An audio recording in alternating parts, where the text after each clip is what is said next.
Hard Hat's all about showing up to play hard, doing what it takes to win. If you want to cement legacy, win another. He's your third center. You don't want to pump him up too much, but it's hard not to. This is maybe the most I've ever agreed with you.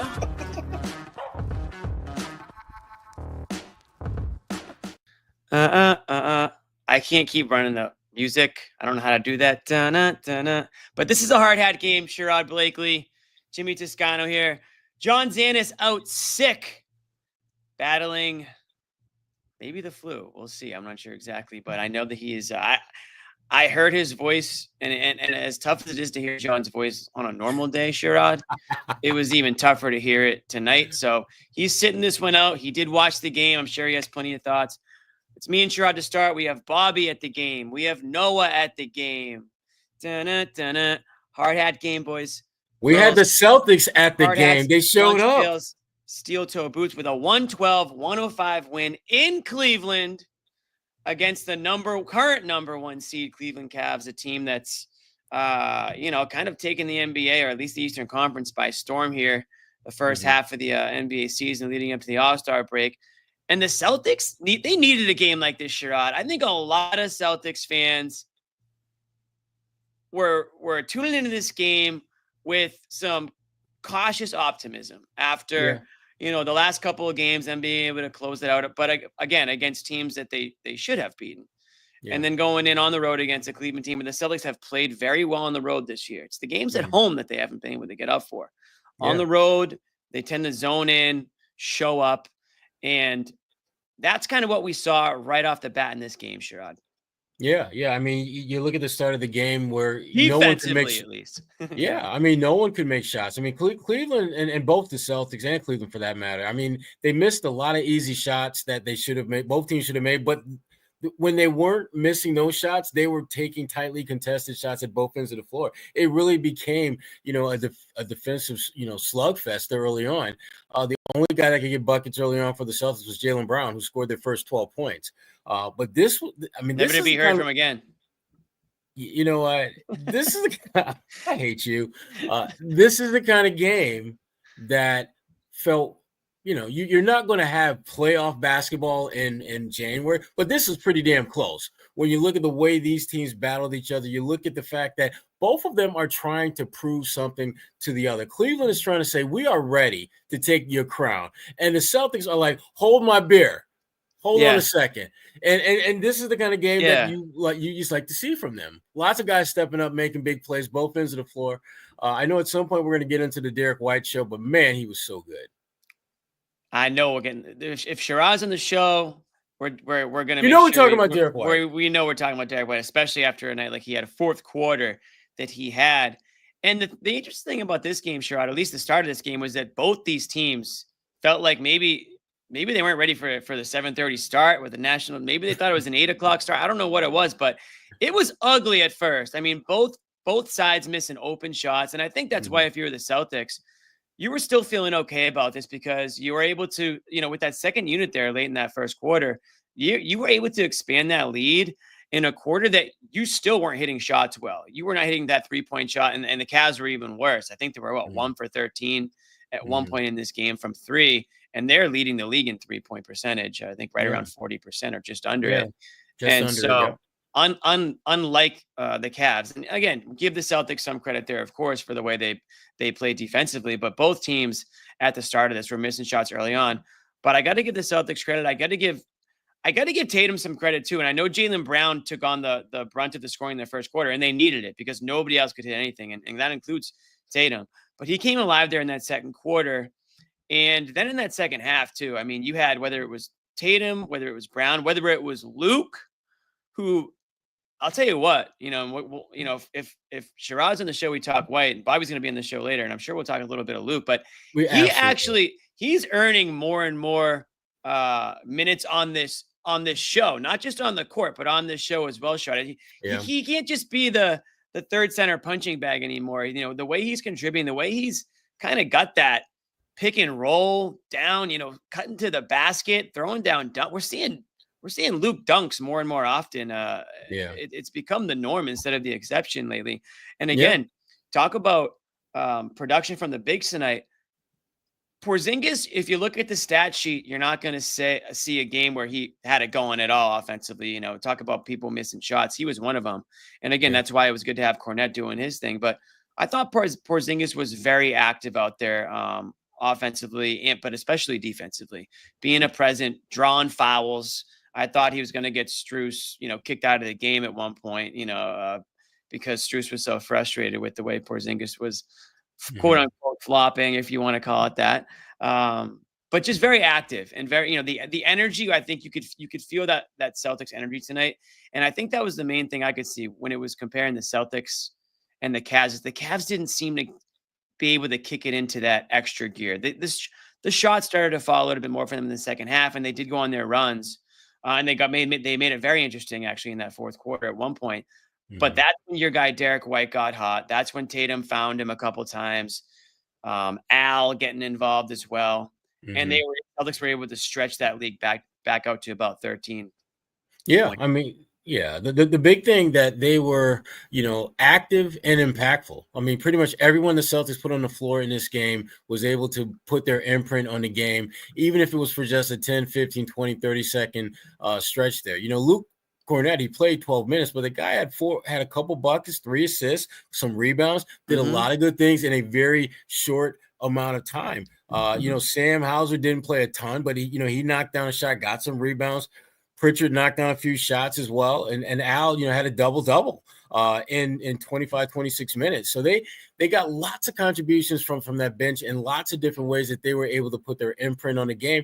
And against a team like Cleveland, you don't have to do that. But to me, the biggest thing that the Celtics were able to do was they were able to absolutely win the battle of the boards. They cut to a timeout, and because I think Joe Mazzulla was mic'd up, or someone in the huddle was mic'd up.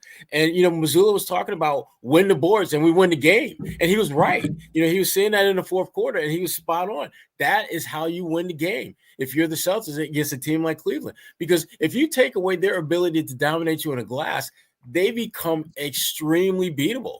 And the Celtics, if you watch this game, there were so many possessions where the Celtics had 2 and 3 and 4 opportunities to get baskets with their offensive, outworking Cleveland essentially on the glass. And over time, that's going to put you in position to win a game like this. And so the Celtics, Cleveland made their runs near the end there and certainly made it mildly interesting, in the fourth quarter. But you never got the sense that the Celtics had lost total control of the game. And that's a really hard thing to do against a team that has played as well as Cleveland has this year. And you're playing on their floor, a game that everyone was really amped up for, fans, players. And for this, again, this was one of the better wins the Celtics have had this year. There's no doubt about that. Yeah, and the big thing for Boston, they were able to take Mobley out of this game. I mean, he was a guy that he's going to he's an all-star, right? Yeah, and he should be. Yeah. Yeah, right. Yeah, wait, is he? Did he? Yeah. Okay, yeah. And he should be. They got 3 guys in. They got him, 3 guys. Garland, and Mitchell. Yeah, it was Allen was the gun they were trying to push to make it 4, which would have been unlikely. But yeah, but Mobley 3 of 14 tonight. He was the Celtics were able to effectively take him out of this game. Now, speaking of Allen, you're talking about the rebounds.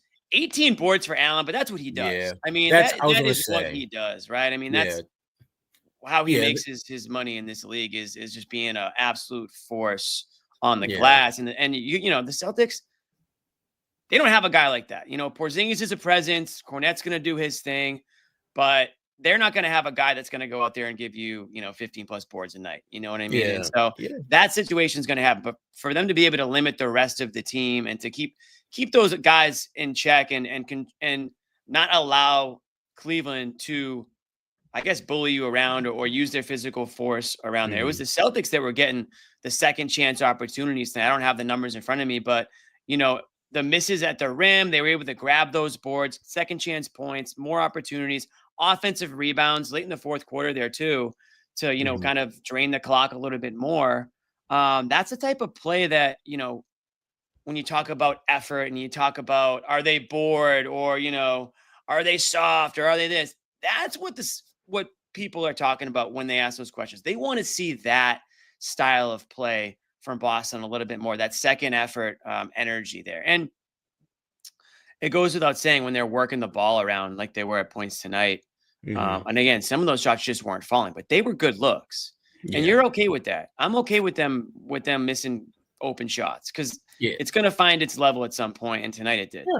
Yeah, and that's really what you want. I mean, the Celtics, I mean, when you've won a championship like they have, you aren't as concerned about the actual finishing of plays. You just want to make sure that you're executing to get to the point where you're able to finish plays. Whether shots go down for the Celtics, yes, obviously you want that to be the case, but you want to get to the point where you're executing to that point because you've got the talent that when it matters most, you should be able to make those plays. I mean, Derek White, again, had a great game. I thought the ball movement overall was really good on the Celtics part. You never really felt as though they had those long stretches where we've seen in the past where the ball seems to stick on one side of the floor and doesn't move. They had 26 assists on 40 made baskets, which is pretty good.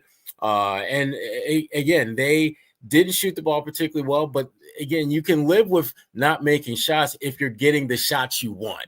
It's when you struggle making shots because you're not shooting you're not getting the looks you want. And that just wasn't the case tonight. So this was a good win for the Celtics, a really good win. And to me, the cool thing about it for them was the fact that so many different hands played a role in them getting this win. This wasn't like, Tatum going off for 40 or Jalen giving you 35 and 10. It was just a very workmanlike playoff kind of game. And again, it's hard to simulate what that's like in the regular season because you're usually not playing teams that have that type of talent and have that mindset. And make no mistake about it, Cleveland wanted this one. Not only because of the fact that this is the team that's literally the team that's closest to you in the standings, but Cleveland, you want to continue to build some momentum going into the All-Star break, which is going to be here before you know it. And, in Cleveland, the road doesn't get any easier for them because they play at Detroit tomorrow. And that's, one of the more improved teams in the NBA this year. Playing them on a back-to-back after a game like this, that's going to be a tough one for them. So Cleveland, again, I think this game, this one hurts a little bit because I think there's a part of them that feels that they would have played the way they normally do, they would have won this game. And while the Celtics deserve certainly some of the credit for Cleveland's struggles, Cleveland committed some self-inflicted wounds as well. And at some point, we may get into it tonight, but Darius Garland, this was one of his better games against Boston, and this was not a very good game for him. It was a good half. I thought he had a good second half. He much better in the second half. Yeah, but that's the one guy that has consistently struggled at both ends of the floor against Boston. He's the one guy that they consistently look to pick on. And it doesn't matter who. Derek White, Jason Tatum, Jaylen Brown, Drew Holiday, Porzingis, literally everyone that is on the floor is trying to get to that matchup and get him squared up against them defensively. And the Celtics, for the most part, made them pay for that. He did a couple of nice things out there. He drew a couple of charges and he did a couple of nice things, but for the most part, once again, they found a way to use his lack of size and strength against Cleveland and cause him some problems. Yeah, 25 for Garland tonight. And again, a lot of that was in the second half. Mitchell ended up with 31 points and 10 boards. Yeah, 6 dimes too. Yeah. I saw the stat in the broadcast. I think it was only his third or fourth double of the year, which I just thought that was kind of interesting. I pictured him to have more of those. Now with Mobley and Allen around, right? I mean, he's still an elite. He's an elite scorer. I mean, that dude just finds ways to score. It doesn't matter where he is on the court. But for whatever reason, whenever he plays the Celtics, he goes into a different Nova. When he plays the Celtics, he's an elite scorer, but he becomes damn near, Michael Jordan at times against the Celtics, where everything he's putting up is going in. He clearly plays some of the best basketball in the NBA against the Celtics. But the thing that has really kind of plagued him throughout his career is he hasn't had a ton of help. And I think the Celtics, they recognize something with this Cleveland team that I think is really important if they see them in the playoffs. And that is you can live with, Mitchell having a big game. You can live with Jared Allen doing his thing on the boards and getting some buckets. But if you're able to keep, Evan Mobley in check, if you're able to keep Darius Garland playing pretty much like the way Darius Garland usually plays, and you're able to neutralize that bench. And this is one of the few games where the Celtics bench against Cleveland's bench, it wasn't even close. I mean, the Celtics won that matchup easily. And so being able to do those things, what they did tonight is the recipe to beat Cleveland if you're the Boston Celtics. And there's clear room for the Celtics to get better, obviously for Cleveland as well. But this really felt, again, like this was a playoff game, and the Celtics did exactly what you're supposed to do in a playoff-type atmosphere, and that's just find a way to win. Doesn't have to be pretty. Doesn't have to be this, broad statement kind of game. Just find a way to win, and that's what they did. Yeah, you mentioned the bench. This was a great Celtics bench game, and whether it was what they did in the first quarter there, whether it was Pritchard coming in the fourth, and we'll definitely talk about that in a little bit because that was an interesting Joe. Just one of the bigger Joe moves of the night was him taking Brown out and putting Pritchard in and sticking with that. So we'll talk about that in a bit. But if you look at the Celtics bench tonight, Pritchard, Horford, Cornette, Hauser, all in the plus by a lot, double-digit pluses for them, and that includes starters who were in double-digit minuses just because of the way the game was going at certain points. But Celtics bench was able to contribute from start to finish, and Horford, big night for him, 13 and 10, 5 of 12 from the field, and he had 3 threes tonight. Had a couple of nice open looks, courtesy of Tatum, that I can remember for sure off the top of my head. You mentioned Hauser. We mentioned Cornette a little bit. Those guys filling in. Still want to see a little bit more from Hauser, but they didn't need a Hauser stretch, I guess, if you want to call it tonight. But Hauser just getting Hauser in there and getting like regular burn is all I need to see. And Hauser has been turning the corner as of late with some of these shots. And a lot of good things happen when he's on the floor. Yeah, Luke hit Hauser with a dime tonight. I mean, just a great look from Luke and hit Hauser in the corner. Perfect pass, right? Like pretty much where he wanted it and just boom, right up there. So another underrated aspect of Luke's game. Luke's getting a lot of love tonight. I'm going to have to cut that out. But then seeing Horford hit a few, which is nice as well. Yeah. The bench was great. And the thing with Horford, so many of those shots were in rhythm type threes. And that's what you want. I mean, it's important. Al's at that point where he really has to be just make himself available and knock down his opportunities. 100%. Facts, my dog. What about speaking of the bench, I mentioned this already, but what about Pritchard going in there? What about Pritchard getting that call? And I know Brown picked up his fifth, and that's probably maybe why he was originally taken out, but at some point you play the guy with 5 fouls if you think he's contributing to you in a positive way. Talking about Jaylen Brown, Joe elects to go with Pritchard, and the rest is history. And by the way, Pritchard, a couple of big offensive rebounds, did turn the ball over after one of those offensive rebounds, but the Celtics were able to get it back there. Thoughts on that? Is there anything more to look into that, or is it just Joe going with what he's thinking in the moment there? I love the fact that Joe just went with what he felt in that moment. I mean, in the perfect world, you would have brought Jaylen back for sure sooner. But Pritchard, I think Pritchard is at that point where he's earned the right to have that opportunity. Sure. And I think that for Pritchard, this is a good team for him to get that opportunity against, because there's whenever Pritchard is on the floor and Darius Garland is somewhere on the floor, there's at least one matchup that he can take advantage of as a scorer. There's one matchup that he can create pick and roll action with that is going to be notably to Boston's benefit. And again, Pritchard, like I said, I think he's earned the right to have those opportunities. And Jaylen, after an incredible start, he scored the first 12 points. He only had 4 the rest of the game. I know.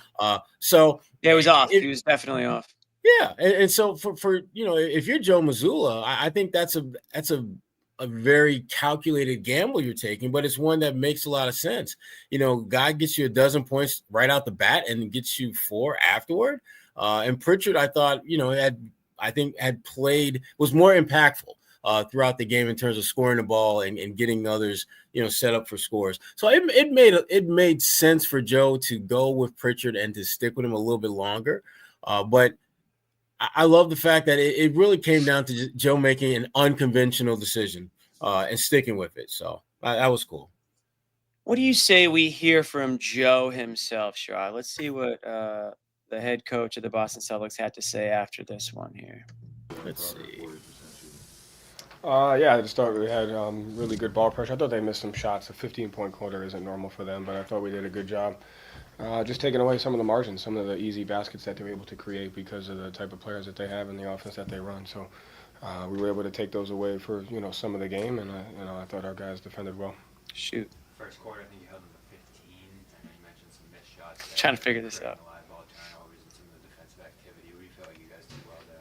Yeah, I mean, just kind of took away some of the easy stuff that they've got. They're a great team. They run a good offense, and we were able to take some of that stuff away again. I think they missed some of that, but I just thought kind of our attention to detail on the game plan was big time by the guys. Sonny, you threw about 26. You came back because you're chasing.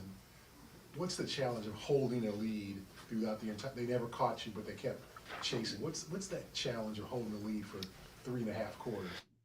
Yeah, I mean, I think it's just really focus on the process of the margins. I think that's where it leads. Process. Slipping and through the margins. Philly. And ones we give up a few of those. Feels like that should be a drinking game. Anytime someone says process, live ball drink. It's just the margins, the things that go into winning. You just have to work to control those throughout the game. How important were reserves? Yeah. I mean, I don't. Yeah, they were great. I mean. It's just Al Payton, Luke, and Sam were tremendous. I miss anybody? No. But just on both ends of the floor, their ability to their ball pressure, their offensive rebounding, their execution. To me, there's examples throughout a season when the team shows itself, and I feel like the team has shown itself in times, and the guys need each other. So it's just something that we got to continue to build off of. One of the better teams at preventing three-point attempts. Is this something you look at going into this matchup in terms of like, all right, we need to do this? Bobby. Great threes, because you guys have done it in all the matchups. We just need to create the best shot possible. I mean, I think we took more twos than threes this game. And so it's just about, finding the 2-on-1s and creating the best shot that we possibly can versus the different coverages that, they present. What does it do for you guys when Derek has that kind of confidence offensively? Yeah, everything. When he plays that way, we're a completely different team. So it's important that he keeps that, because of his ability to impact the game on both ends of the floor. And, that's the Derek that's who he is, the late game shot making, the ability to make plays. That's who he is for us, and we got to continue to fight to make sure he keeps that belief and confidence. What do you like about the poise in the fourth quarter there where they can cut the floor? Jalen's in foul trouble. Just the ability to. I thought even with some of the foul trouble, I thought he did a good job in the first half at keeping us, involved with his execution and some of his defense. And, he took on the challenge of Mitchell throughout the game. And then when he kind of went into foul trouble, he just kind of executed really well. I mean, I think, like I talked about, between Derek and JT's pick and roll combination between KP versus the switch, it was a team game where you look at it and it's an understanding of how we can impact each other positively. You talked a lot about how important it is to push through when the shots aren't falling. In the first half they weren't, but still you guys are Noah. 20-point lead. How encouraging is it to see that you guys are able to withstand poor shooting? Yeah, it's just the margins, right? I mean, it's just making sure you don't get. I mean, they had 11 offensive rebounds in the first half, so the first quarter was pretty good there. But it's just controlling all the other stuff, the live ball turnovers, the free throws, the offensive rebounds, trying to maintain those things throughout, slumps. Luke's one of the top, plus minus guys going back like the new year. Luke, question from Bobby. Of course. Hashtag predictable. I mean, again, he's just, his physicality is physicality. His ability to protect him on defense. He had some great possessions on Mobley. And offensively, he just does a great job versus different coverages, screening, getting guys open in his offensive rebounds. I think, he's been elite for us lately. He's got to continue to be that way. Last two, anything, Gary? Is this a reminder, not just to you guys, but to the league as well, what you're capable of when you do? We remind ourselves of it every day, really. I mean, no, it's not. No, I don't look at it that way. At the end of the day, it's about making sure that we stick to the process of getting better. So, we process by, how we prepare, Drink and how again. we hold ourselves accountable to the things that we need to do. But not only when it goes well, when it doesn't go well. So, it's more about how we view that. Joe, you guys won the rebounding battle, even though Allen had 18.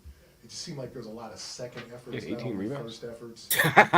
So it's like, oh shit. Chris Staff's 18 rebound, damn. extra gear with tonight. Did you notice that just the second efforts, the third efforts? chasing loose balls there, just the little things. Joe's still thinking about the 18 So I think, rebounds. in the Damn. first half, we only had 2 offensive rebounds in the second half, and so I thought we did a great job of that in the first half, which kind of get us the lead. But it kept us the mentality of extra possessions and getting there. And so I thought our ability to crash and create extra possessions in the first half is what kind of kept us in the fight, and something that we got to do throughout the entire game. Thank you, Joe. Thanks. Yeah, 18 rebounds. Thank you, Joe. Yeah, he's like, damn. It's like, 18 damn. rebounds. It's kind of how everyone looks. Whenever you see that number on a box score, that's really the only reaction you can kind of have to that. Yeah. But okay, so that's Joe Missoula chiming in from Cleveland after the Celtics take care of business here, and I'm gonna change to the lower thirds here. I'm trying to. There's so many little things here, Sherrod, that I gotta. No, I know. There's too many of them, man.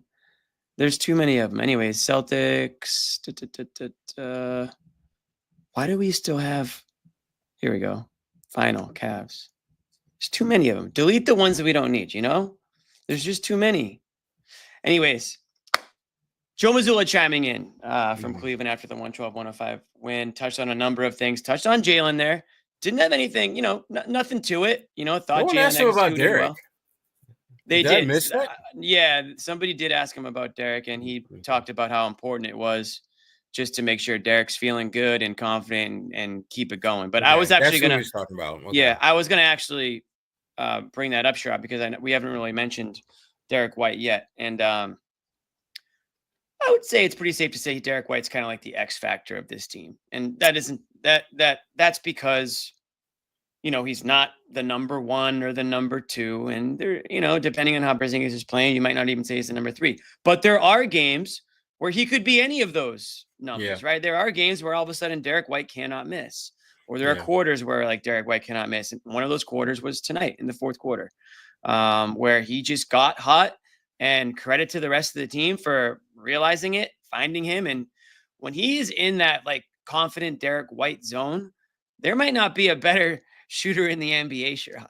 Yeah. And I thought in this game, particularly, there were moments where he wasn't only making shots. I mean, he went into deep shot Derek mode where he hit this 1-3 that was like, whoa, where did that range come from? And that's when you knew he was feeling good. And then he needed this game as much as the Celtics did. He needed a game, I think, to just really plant the seed that you can be that guy. And you're not going to have any pushback from your teammates when it's your night. In fact, they want you to be more aggressive, be more assertive, particularly when you have matchups that are significantly in your favor. And I thought that the Celtics, by and large, did a really good job of seeking out favorable matchups without seeking out favorable matchups. It's like they would run their offense, and just in the flow of running their offense, there would be a matchup that they were like, okay, we got the matchup we want, let's go. And they would work, and they would exploit that as opposed to matchup hunting, which I think they have done more than their share of historically. But Derek White was good, man. I mean, this was the all-around Derek White, give you a little bit of everything. He had a couple assists, couple steals, a block, rebounds, knocked down big shots, hit some threes, and just had an overall high impact, type of performance. And they're going to need that from him. They're going to need him to really find that place in space where he can just be impactful and doesn't have to necessarily carry the weight of the franchise on his back, but has the ability to do that for stretches when necessary. This is the Derek White is back show. Jason Tatum said it, and it's true. This felt like a game for White. And I think we've started to see it over the last few, the confidence kind of building up again. And because there was a stretch where it looked like something was off with him. And he is the type of guy, Sherrod, where it does feel like he can get, what's really funny is you don't get that impression of him off the court. He seems very even keeled, right? Like most of the guys in this team, they could be sitting up at the table after a game, and you won't know if they won or lost, because these guys, their emotions are not really one way or the other after wins or losses. But on the court, it does feel like, when Derek White's starting to feel it, he gets a little animated out there after some of those big shots go down. He likes looking back at the Celtics bench and, locking eyes with some of his teammates. And he's got he's got a little bit more of a swag about him, right? Yeah. He kind of looks, he's kind of got like Like that's bald Derek White right there. You know what I mean? Like Right. that's like shaved head Derek White. No one's better than me. I'm a bad man. You know what I'm saying? And it felt like that tonight when I think what did the Cavs cut it to, Sherrod, in this one? I know it was They right got down around to at least 4. 4. Yeah. And then did he hit like, I don't want to say that he scored like 8 straight, but he had like really close to each other. He had like 2 threes and he had another like 2-pointer, and it just got that lead back up to double digits where the Celtics needed it to be and where it was for a lot of this game. That little stretch there in that fourth, right around like less than like halfway through, remaining in the fourth quarter there. That really was like swayed it back into the Celtics direction when it felt like Cleveland was going to possibly, even things up. Yeah. And just kind of a low key stat to note is that this was the 4th straight game that Derek has shot at least 50% or better from the field. There you go. That's the stats we need. You know how many stretches he's had this year when he's done that? Big fat Tatum, 0. Wow. None. And so if you're looking for signs that Derek White is getting back to being the Derek White that we know, the Derek White that was such an integral part of them winning a championship, we're starting to see that now. And you can actually lean on the analytics to tell you that. The fact that has shot 50% or better from the field in 4 straight games. And, they're going to need Derek White to make open shots because, again, Tatum and Brown and all those guys are able to create so much action and attention away from Derek. He's got to be ready to take advantage of that. And again, I think that Derek has shown these last few games that he's ready to turn that corner and be that guy that was so important to them winning a championship last year. Facts, my dog. And before, we got Noah and Bobby at the game. Before they get here, I want to get a couple of the ads done, or at least one of the ads done. So we're going to talk about our great friends at Prize Picks. Well, what is Prize Picks, you say? It's the best place to get real money sports action.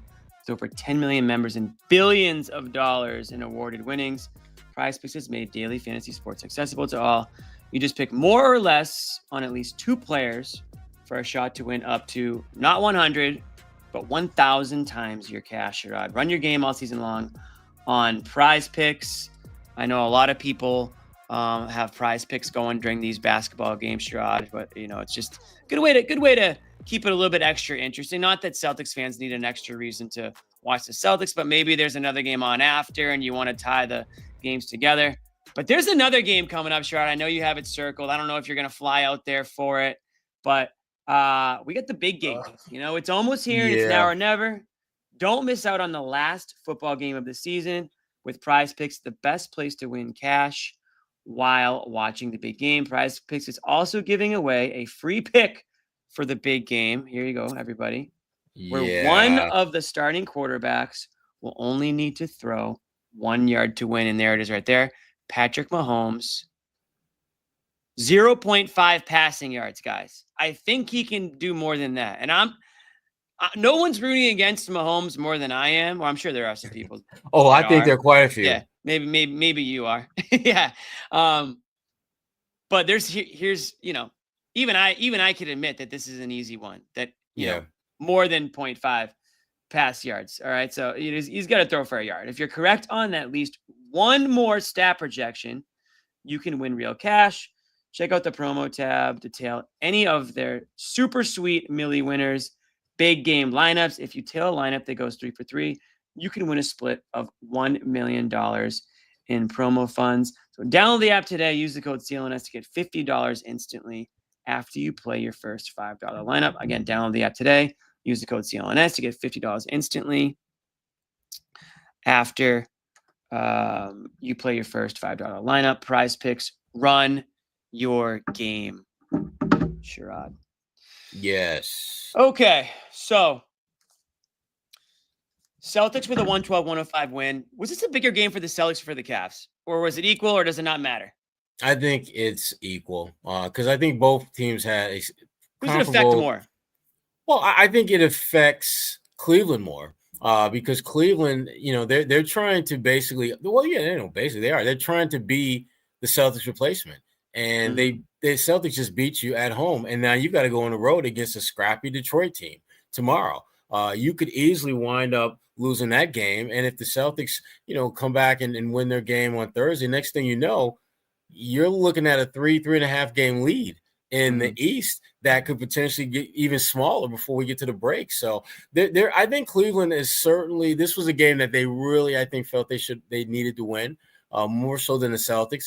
But Boston, they're doing what they can do to keep a little bit of a cushion between them and New York, who's also playing some good basketball right now as well. So I think Cleveland needed this one a little bit more than Boston because, again, Cleveland is trying to be the best team in the East. And the Celtics are the team that I think is best poised to unseat them. And I don't think the Celtics are necessarily wanting to be the number one seed. They just want to keep getting better.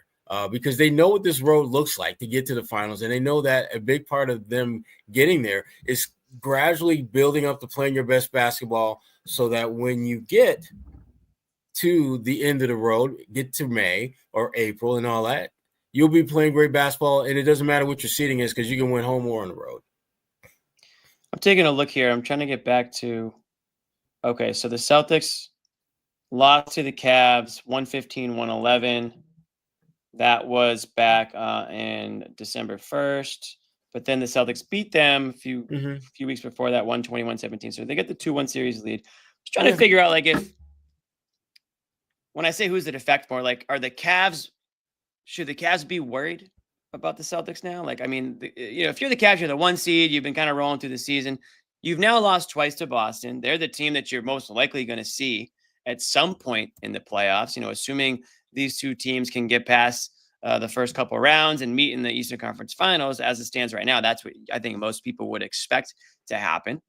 Even if Cleveland does have home court advantage, the Celtics have already proven that they're the best. Arguably, I don't have all the records in front of me, but we know that they're an extremely talented team on the road. And they just went into Cleveland right now and took care of business, I would say, rather handedly. I know it got a little bit dicey there in the fourth, but Celtics were in control of this game from start to finish.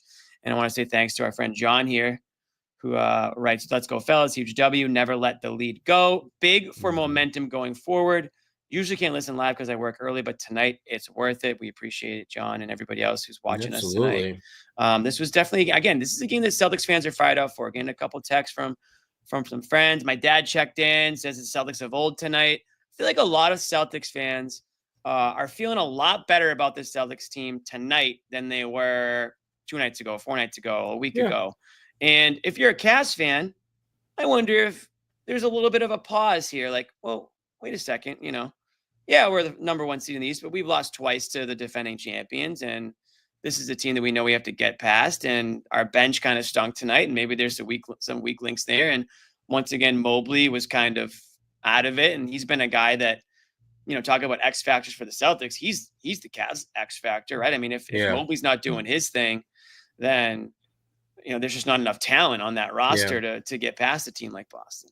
Yeah. So I wonder if this kind of swayed some momentum, as our friend John said here, back towards the Celtics side of things. You look at the power rankings, you won't find a single power ranking with Boston ahead of Cleveland going into tonight's game. I just wonder, not that power rankings matter, but we've all made them, Sherrod. We're all looking at, what a team looks like today. And I wonder if tonight's game will sway anybody's opinion one way or the other. Well, the one of the other reasons why this game, I think, should have mattered more to Cleveland than Boston is you have to look at what's on the horizon schedule-wise. Boston, has the 4th easiest strength of schedule going forward from here on out. Cleveland is 11th. So their schedule is a little bit tougher. They're now down 2-1 in a head-to-head series, and that lead that seemed pretty comfortable is slowly but surely tightening up a little bit, and you've got a tougher schedule than the team behind you. It adds up to what could potentially be a second-half collapse on Cleveland's part. Now, they may very well go to Detroit tomorrow and beat the crap out of the Pistons, and all is well again. But would anyone be surprised if they showed up in Detroit and got that ass completely smashed by the Pistons, and then next thing you know, you got a much tighter race in the East. All of a sudden, the natives are restless in Cleveland. Exactly. Yeah, exactly. They get a little nervous. So this was a big, I think, game for Cleveland to not find a way to win. It was. I mean, they got to just going through some of the comments here. Andrews checks in. Garland is easy matchup for us. He stinks. That's a little harsh. Well, here's the weird thing about Garland, though. I have watched him play against a lot of other teams. He does not play anything like that against Boston. Against Boston, that comment about he stinks, absolutely. He stinks when he plays Boston.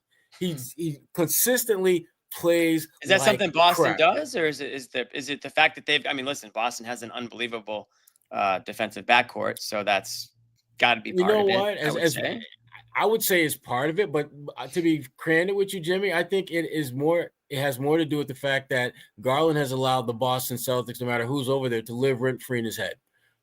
A lot of the stuff that he doesn't do well are the kind of things that, if you've watched him play over an extended period of time, a lot of stuff only happens when he plays against Detroit. I mean, he made just kind of a lazy pass in this game that Porzingis, made Porzingis look like Deion Sanders in his prime, just picked it off, threw it up court. Tatum's got the easy layup. Shooting floaters in the lane, which is one of his better shots. Porzingis doesn't even – there was one possession where he had dribble drive penetration, and Porzingis didn't even move. He just stood there, and Garland short-armed it. And there's so many moments like that. But to your point earlier, though, he was much better in the second half. I think he scored like their first bucket in the third quarter and just kind of really played a much more complete game in the second half. But overall, again, he wasn't good. And he did not play like an all-star. And he's consistently struggled against Boston, no matter who is out there defensively. And it's not like they put one guy on him. I mean, Tatum, Jalen, Drew, whoever is matched up on him, and they switch a lot, and it doesn't matter. Picking on him a little bit. Oh, when he's on defense, hell yeah. Yeah. It is mouse in the house. Tatum went into bully mode on him. Yeah. Yeah. And Jalen has been going in bully mode on most guys this year, but particularly when he sees that he's got Garland on him. And you remember that shot I think it was like near the end of the first quarter, maybe right before the half, where Jalen gets the ball on the elbow and realizes that he's got Garland on him, and everyone just clears out and just lets him go to work, and he shot it over. And actually, I thought he got fouled on that play. But that's a guy that, again, if you're Cleveland, you have to be wondering what can you do to address that, because he's a really good player against 28 other teams in the league. It's just that one team who just so happens to be the one team you've got to get through in order to really have a shot at a championship that he struggles with consistently. What do you think of Porzingis tonight? I mentioned him a little bit earlier. I didn't think the shot was there tonight. That's not breaking news. Anyone who watched this game saw him miss a good amount of shots, 1 of 6 from 3. You get to see the stat line right here. I mean, everybody was missing threes to start this game for Boston, but 7 boards, 2 steals, 2 blocks. Again, I thought he was active out there in the defensive side of things, but just wanted to get your take on what you saw from him. Porzingis spoiled the hell out of all of us in January. He was so damn good in January. I thought it was his best stretch, maybe as a pro. Yeah, right. And so for him to play the way he did tonight, we're looking at it from the lens of what we've saw throughout all of January, and that was him getting off to these great starts. I think his first quarter scoring in January, I think he was like the 5th leading scorer in the NBA in first quarter points per game. Put up major numbers, got off to very quick starts. And in this game, I think he missed like 7 of his first 8 shots. And he got better as the game progressed, but he didn't have that immediate impact that we've come accustomed to seeing in the month of January. But I give him a lot of credit. I love what he did defensively in this game. I thought this was one of his better games overall defensively, because he was dealing with legitimate bigs who were trying to go at him. Granted, he got that facial from Donovan Mitchell, which was just filthy. That was so unreal. filthy. Yeah, and Donovan kicked the ball out of bounds and got a delayed game. You know what? I might have punted that ball damn 7 rows deep if I dunked on a 7-footer the way he did, because Donovan cocked that bad boy back. He really did, and he avoided. Porzingis went up for it, and Mitchell was able to avoid the block there and throw that thing down. Yeah, Porzingis left his feet and realized this was a bad business decision that I just made. And so but you know what? I've already got my money invested in this particular stock, and I know it's a losing stock. It's like me with my Romeo Langford stock. I put it all in and like, oh, this is just not going to pay off. This is not going to end well. But the thing I liked about Porzingis was what he did defensively. I thought consistently he made his presence felt. He had, he was the big man that you absolutely needed. Cleveland was never able to get really comfortable finishing and attacking and going at the Celtics at the basket, and that had a lot to do with Porzingis and his ability to not only contest shots but alter shots and get his hands on a couple of them as well. Yeah, I mean, it goes without saying, how important he is just to have that presence, and again, the Mitchell dunk aside, Mitchell's an unbelievable player and those things are going to happen. But to have Porzingis out there just to affect, to make guys force Cleveland to take more of those outside shots that they weren't hitting, be that presence out there because, Horford's not really that guy anymore. I think we can all say that. Horford's not that interior presence. It's not why the Celtics, not what they ask of him. The Celtics are going to go double big at times, but they're not that interior force. Porzingis isn't, going to be that guy to that extent either, but he is somebody that, he can get up there. He had I remember one specific block he put down tonight. I'm blanking on who it was against, but right at the rim, so, I mean, he's a guy that does not shy away from it. He's not worried, the business decision. I get what you're saying, Sherrod, but it doesn't seem like he thinks about it too much like that. No, he doesn't. He puts himself out there. And again, I think a lot of fans might want to see him, maybe take a player or two off, worried about him getting hurt or anything like that again. But I just like the energy that he gives them. He's a guy that rarely are you questioning whether or not he's, showed up to play today. And maybe that's just the spark he has playing this game after the career start that he had. Maybe, it's the guys around him. It's the organization for whatever it is. He's getting up for he's getting up for all the games, but the big ones especially. And I know that the shooting line tonight isn't one that anyone's going to, write home about. But I still think that he had a good effect on this team. And it kind of goes to show that he can help them win in a multitude of ways. When the shot's not falling, he can still affect winning. And that's really what you need with a team that has championship aspirations is guys like on nights where guys don't have it offensively, how else can they help? And that's really how this team won last year too.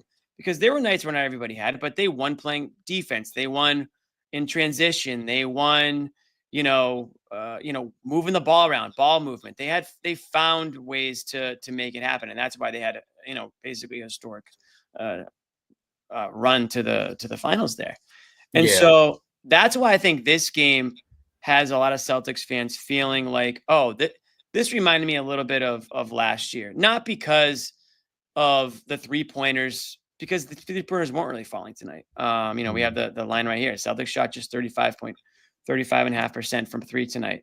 But the way that they found ways to sort of instill their way, and they played their brand. They kind of didn't allow the Cavs to get comfortable at any point, and it just felt like that's a team that looks like the defending champs. If you're talking about this Boston Celtics team. And I think, again, I said it earlier, but this is the kind of game that you kind of wanted to see, to believe, right?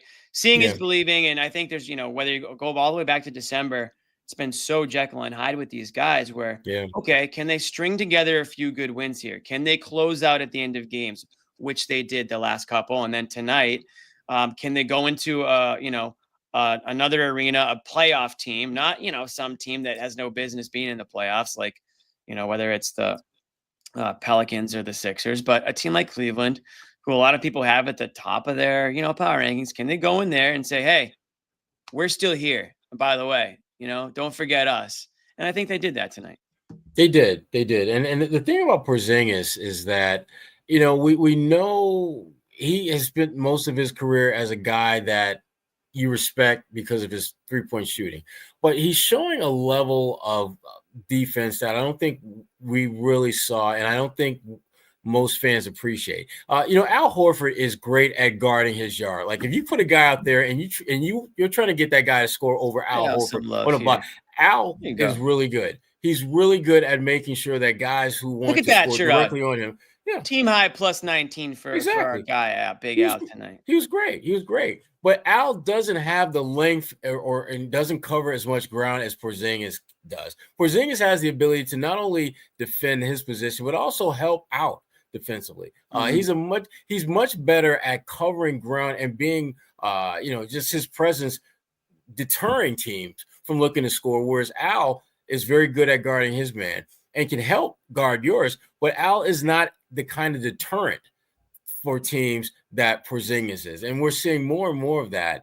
And when you combine that with a guy who can stretch the floor the way he can, you become a problem for teams. You become someone on the scouting report that you have to account for at both ends of the floor in ways that you never really thought you would have to for him. He has really changed the narrative, I think, about who he is as a player since he's come to Boston. And as far as Al saving himself for the playoffs, he does have another year. He really does have another year. But I tell you what, though, every now and then Al's got to flash that gear in the regular season.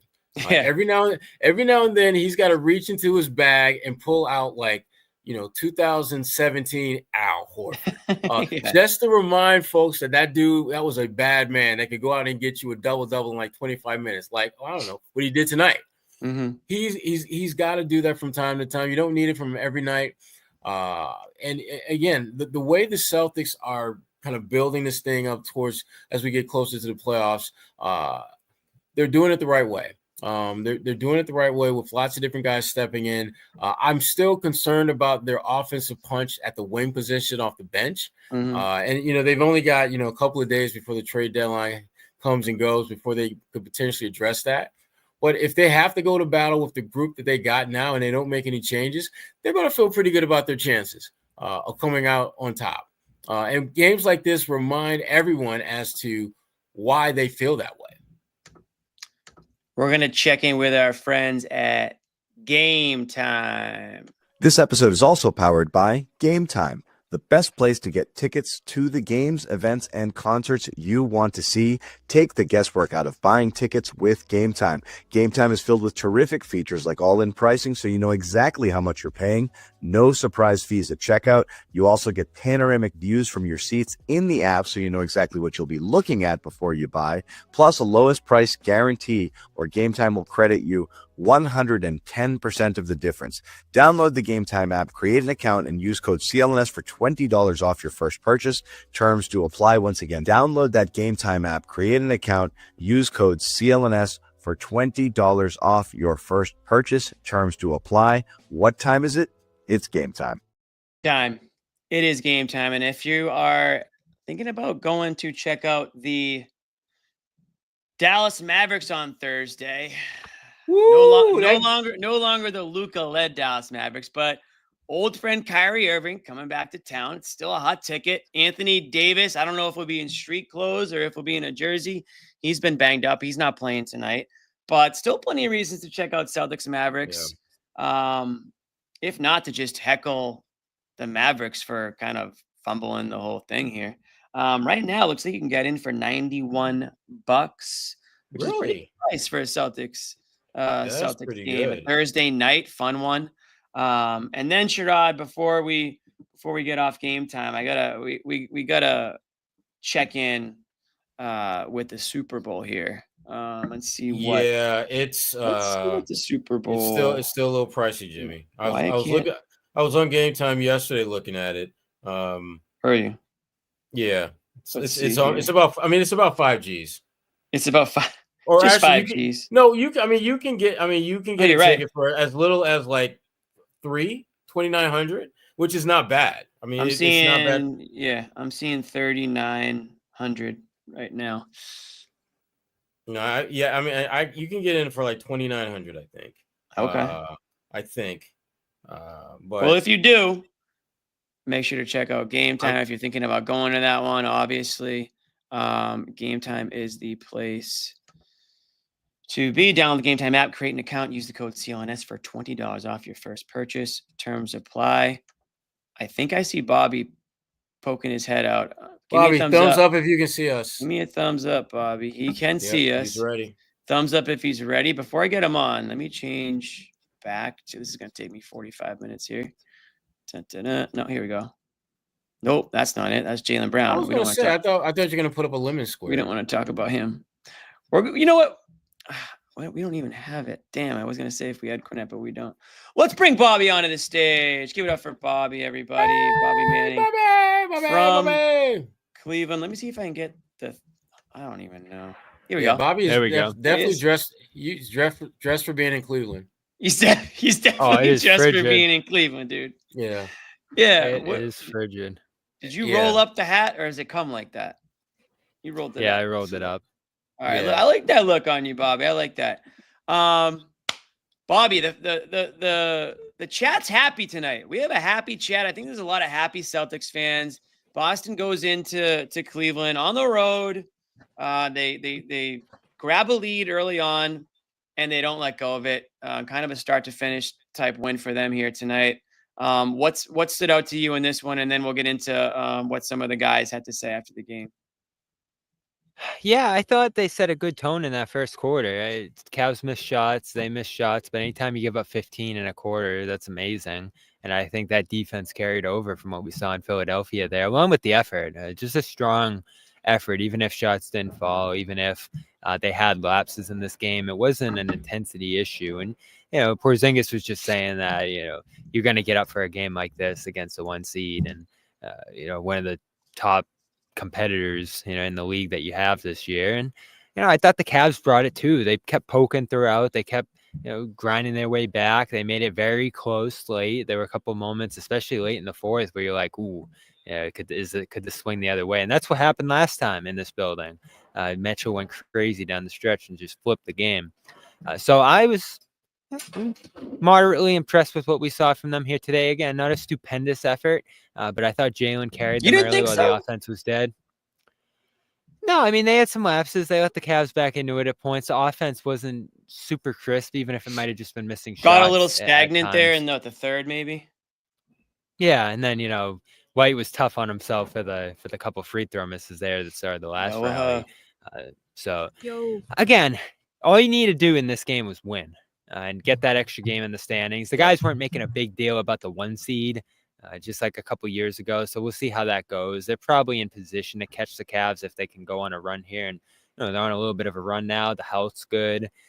Guys are playing well pretty much across the board. Al got going here too, and it feels like he's been off for a little while. So I think that was another win in this one. And you got Derek after those free throws that I mentioned, making up for it in a big way with a couple of threes late that they probably needed to close this game out. So all in all, great stuff. Even Tatum, who started 3 of 13, led some nice bench stretches that helped extend their lead at times. So, and a great Luke game. You mentioned Luke, right, Jimmy? We've talked about Luke a few times, but we do want to save the meat of it for you. But we are, I think, getting to the point where we have to talk about Luke more than just laugh about you talking about Luke. I think we're like close to that point. But it was a good Al game tonight too. So Al and Luke combined gave the Celtics what they needed from break. We're going to bring in Noah to get her thoughts off the top of this one. Bobby, John is going to have a conniption if you don't send him any sound. So you do that and we'll get Noah's take on this one. How's it going, guys? Hey, Noah. Pretty good game, no? I thought it was a great game. Bobby seems a little bit more. Bobby is in Danny Downer mode about this game. He didn't think it was that. Yeah, he didn't think it was that great. I'm gonna take Bobby off of it. Actually, see, I didn't sit with Bobby today. So I wasn't getting his play-by-play throughout the game like I normally do.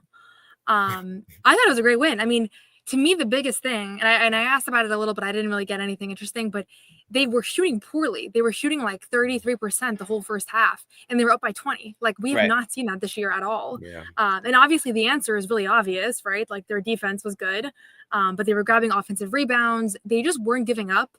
And we have this big thing with them this year of like, can they win games when their shot's not falling?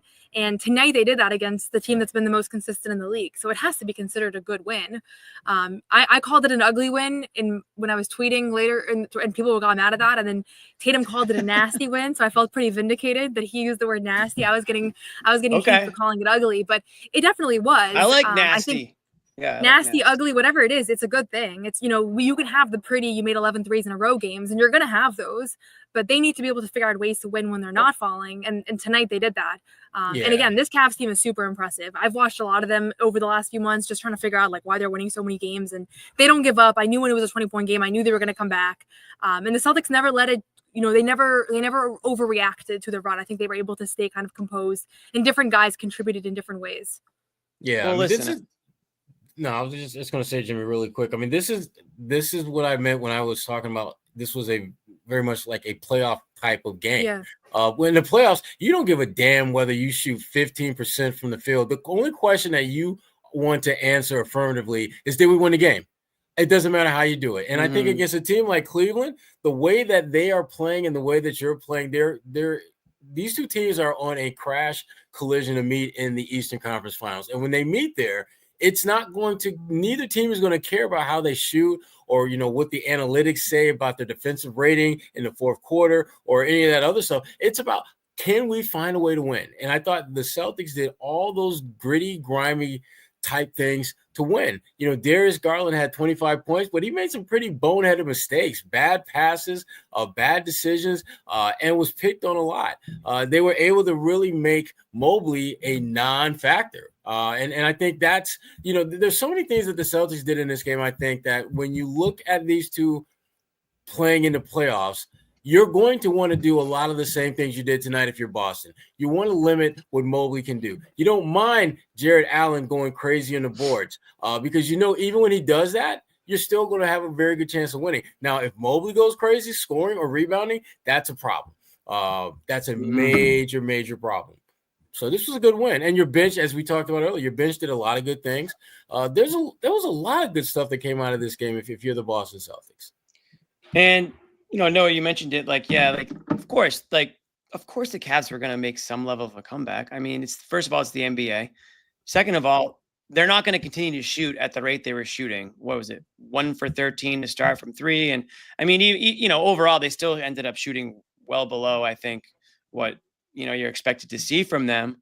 But Boston, I think the effort was there for Boston from start to finish. I think naturally, you're going to take a couple plays off. You're going to maybe not work the ball around as much as you maybe should have on the offensive side and try to score the easy way. But they didn't fall into that trap for an extended period of time to the point where they were going to blow it. And against a good Cavs team like this, I mean, I think you got to consider this one of their best wins.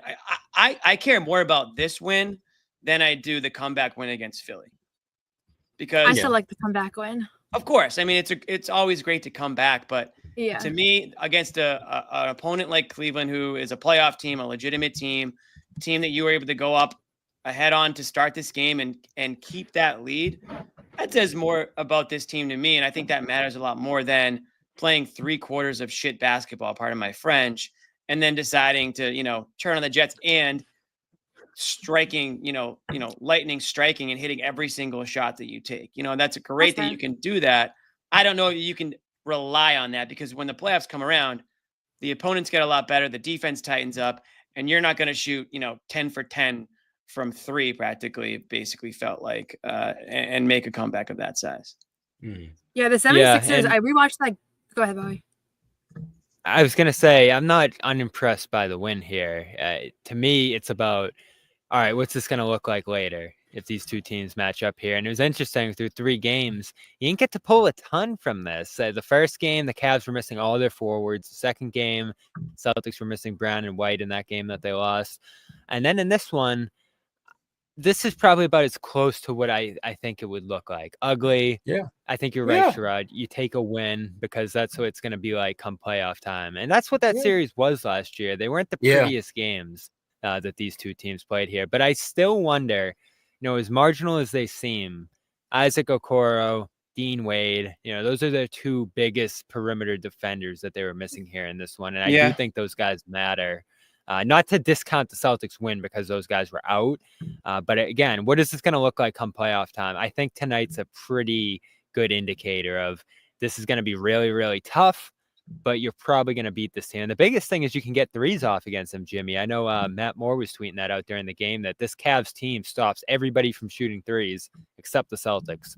And the Celtics have been able to get off threes pretty comfortable against them for some reason or another. Maybe the mismatches that they exploit. So the matchup looks pretty good for Boston. Not that it's going to be easy.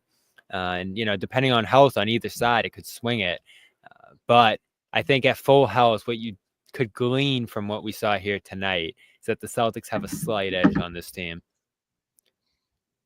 I was going to just add, I think the two other things that were encouraging to me in a weird way. One, Pritchard thought he provided a really good spark, hit some timely shots.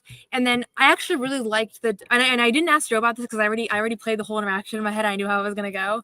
But Jaylen Brown didn't close this game. And yeah, he had 5 fouls, but he also could have come back in with 2 minutes to go. Once you have 5 fouls, at that point it doesn't matter. That was anymore. Interesting. And we saw Al Horford didn't play the whole second half versus Philadelphia, and Al Horford was just instrumental in this game. So I like the fact that Joe Mazzulla, is willing to bench different players if the situation calls for it. And I don't know if necessarily tonight was like he benched Jaylen, but Jaylen played 28 minutes and didn't close. And ultimately, I think that there's a certain element of trust that you have to have in yourself and that the team has to have in you, and a certain level of connectivity and continuity. And he had all these, the fact that Al didn't play in the second half last game, and then tonight he goes out and he's one of the really important players with the highest plus minus of anybody in the team. Yeah. That's a great sign to me. I hate the idea that you have to close with the same 5 guys every single night because those are your starters and they make all the money, and that's the way it has to go. And Pritchard had it tonight. I thought that he had good energy. He'll bench Porzingis. He'll bench whoever he needs to. And so I just like that piece of this game as well. Do you think Brown's okay with it? Good development. I don't know. He did not talk post game. He did decline to talk. Okay. Well, I mean, here's the thing about Jaylen, though. I think he's okay with it, but I whenever something like this happens where there's a stretch where he doesn't play, I wonder, is there something going on that we don't know about? Is he dealing with some type of physical ailment that he's playing through, and they just felt in that moment, you know what? Let's let Pritchard, carry us to the finish line here. Give your body a little bit of a break. Because Jaylen has been dealing with some type of ailment, seemed like damn near all season long. And most of the time he doesn't say anything about it. And the fact that he would not talk to you all after the game, it makes me wonder. My first thought isn't that he's pissed that he didn't play down a stretch. My first thought is maybe he will be asked, what happened there, and he'd either have to lie to you and say that he's okay and that was just what happened, or he might confess and say, you know what, I've been dealing with X injury or X soreness or something like that. I don't know. But the bottom line with the Celtics is that it's a luxury to be able to have your all-star sit in a critical stretch against the best team record-wise in the Eastern Conference and not miss a beat. There are very few, if any, teams that can have that happen. And the Celtics are one of them that they're built for that. Yeah, someone said he didn't want to get fined too in the chat there. I think he was really mad at the refs for much of this game. So that might have had something to do with it too. It got teed up at one point. So it was a frustrating night for him. The plan was probably to put him back in the game, and he was a big part of why they were able to develop a lead in the first quarter when nobody could hit except for him. I guess my point was more he was subbed out. He was probably going to come back in with 5 minutes to go, but the group was just working, and Joe just kind of went with it. And I just like the fact that you can go with what's working in that moment. And obviously, Derek was the story in the fourth. I'm sure you guys have talked about that already, but it's good that it's different people all the time. I know everybody loves when it's Tatum and Brown closing, but for this team to be at their best, I think you need to see Pritchard grab the 2 offensive rebounds, Porzingis with the big defensive stops. You just need everybody to be a part of it. And this road trip has shown a lot of that. I feel like this has been a really good team road trip, not just the stars. Mm-hmm. I just asked this question to Sherrod. Was this a bigger game for Boston or for Cleveland, or who's affected by the result more, or does it not matter? I'll start with you, Noah. Cleveland, for sure. Cleveland. I think Kenny Atkinson pregame was as candid as I've seen a coach about a big game. Every coach says it's one of 82. He said, no, we want to win this game. We've only played a couple of games that are against contenders. We lost to Houston twice. He was kind of rattling off. I didn't realize they lost to so many good teams, but apparently for them, this has been something that they want to start racking together kind of these wins against these really good teams. And so he talked about it. This city was buzzing. Bobby and I were walking around Cleveland before the game, and it's Cleveland was buzzing? Yes. Was it like a light bulb was about to go out or something? What do you mean? I'm a Cleveland fan, actually, but I think there was a playoff feel to this game beforehand. It reminded me of being here in the playoffs. It didn't feel like just a regular season game. And I think for Boston, like I don't know. I'm they ready won the for championship. Miami This on group Monday, doesn't baby. have- Yeah, I'm excited for that too. But definitely a bigger game for Cleveland. Bobby, what's your answer? Yeah, Cleveland needs these because even if they finish one, how many teams over the years, Jimmy, have we seen who were so great during the year, had their foot on the pedal all year to maximize the regular season, and then come playoff time, there's a team that's better than them that didn't take the regular season as seriously. So that feels inevitable here. I'm not taking them lightly because I have loved this Cavs team for years now. And last year, I think they would have been a much more menacing threat with Mitchell available and Allen available. And Joe reiterated that pregame, when I was asking about them, and he stressed that a couple of times that would have been a different team if they were healthy. And, there were still things about this game that hurt you. I thought Allen for stretches dominated Porzingis. Mitchell, when he gets rolling in transition, there's not much stopping him except the ball bouncing out of the net. And then Garland, who looked a little shaken up after that collision early. When he's been rolling this year, he's been a big second threat too, who, on some nights could probably outplay Jalen. So I'll ask you this, Jimmy. This series right now obviously would start and end in Cleveland. Does that matter? No, I mentioned it earlier with Sherrod. The Celtics going into Cleveland, they're arguably the best team on the road this season. They've shown that they can win there. They've shown that they can win in a lot of hostile environments. I actually think they play better on the road. They do. Maybe. More focus, less distractions. They kind of just can just get into the zone and they just go out there, do their thing. This is a team and led by Tatum and Brown. They thrive off of negativity. They thrive off of doubters. They want to prove people wrong. They want to shut people up. They get more fired up for people doubting them than I think they do for the people that support them. And that's not really a knock on them. People get motivated for all different reasons. But I think there's something to be said about these guys going into enemy territory, embracing that, banding together, and coming out of there with the W. So I don't think if you're the Celtics, you're worried about going anywhere, whether it's game 1, game 3, game 5, or game 7. Whatever road game it is, it's another game for them. And they've proven that. And they've proven that last year. It's the same team coming back this year, and I think they've proven that multiple times over already this year. So, no, I don't think it matters. You guys want to listen to Tatum? He did talk about that toward the end. Oh, perfect. Let's hear what Tatum got to say. Like tonight, all the first efforts, second efforts, third efforts were there. You guys played like a full game. What's that like? It seemed like you guys were locked in with obviously with the competition out there. Yeah, tonight was a big win, especially because we didn't shoot the ball as well as we would have liked. And the last game of a road trip is always tough. Guys are tired, guys are ready to go home. But, we won the first two and wanted to close off the road trip with a win. And we did that. And it was a nasty one. But we made winning plays. We were physical the whole time. We rebounded, we defended. And we found a way. Did ask Bobby and Noah, is this a sleeper or is this worth watching a little bit? Yeah. They get to the home court had an amazing question. start to the season. They reinvented themselves a little bit, the way they play. Well coached, and those guys, they play fast, they move the ball, they shoot threes. So we just had to be locked in from the jump. How important is it going to be for you guys to catch them and get that one seed like you did last year? You want to be the best team, right? You want to have the best record. But it's not the end all be all for sure. Derek White had a huge stretch there in the fourth quarter, 7 straight points for you guys. Like, what does it do for you when he's playing with that level of confidence, and it seems to really kind of inspire everybody on the bench too? It was big. We needed that from him. He really got it going in the fourth, just being aggressive. And he's an integral part of our team. And when he's hitting shots and being aggressive, we're just that much harder to guard.